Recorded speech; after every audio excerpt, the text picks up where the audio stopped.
ഏകീകൃത കുർബാനയുമായി ബന്ധപ്പെട്ട തർക്കത്തിൽ കുർബാനയ്ക്കിടെ വൈദികന് നേരെ ആക്രമണം. കോട്ടയം തലയോലപ്പറമ്പ് വരിക്കാംകുന്ന് പ്രസാദഗിരി പള്ളിയിലെ വൈദികൻ ഫാദർ ജോൺ തോട്ടുപുറത്തിന് പരിക്കേറ്റു.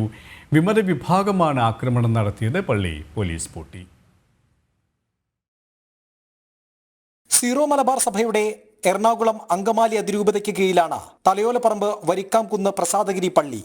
ഏകീകൃത കുർബാനയുമായി ബന്ധപ്പെട്ട തർക്കം നിലനിൽക്കുന്ന പള്ളിയാണ് ഇത്. ഇടവകയിലെ പ്രീസ്റ്റ് ഇൻചാർജായി പുതുതായി ചുമതലയേറ്റ ഫാദർ ജോൺ തോട്ടുപുറത്തിനാണ് കുർബാനയ്ക്കിടെ വിമത വിഭാഗത്തിന്റെ മർദ്ദനമേറ്റത്. ഏകീകൃത കുർബാന അർപ്പിക്കാൻ തുടങ്ങിയപ്പോൾ മുൻ വികാരി ജെറിൻ പാലത്തിങ്കൽ ആൾത്താരയിൽ കയറി കുർബാന തടസ്സപ്പെടുത്താൻ ശ്രമിച്ചുവെന്നും പിന്നാലെ ഏതാനും വിമതരായ വിശ്വാസികൾ പള്ളിയുടെ സങ്കീർത്തിവാതിൽ തല്ലിപ്പൊളിച്ചുവെന്നും തലയോലപ്പറമ്പ് പോലീസിന് നൽകിയ പരാതിയിൽ പറയുന്നു. ആക്രമണത്തിൽ ഫാദർ ജോൺ തോട്ടുപുറത്തിന് പരിക്കേറ്റു.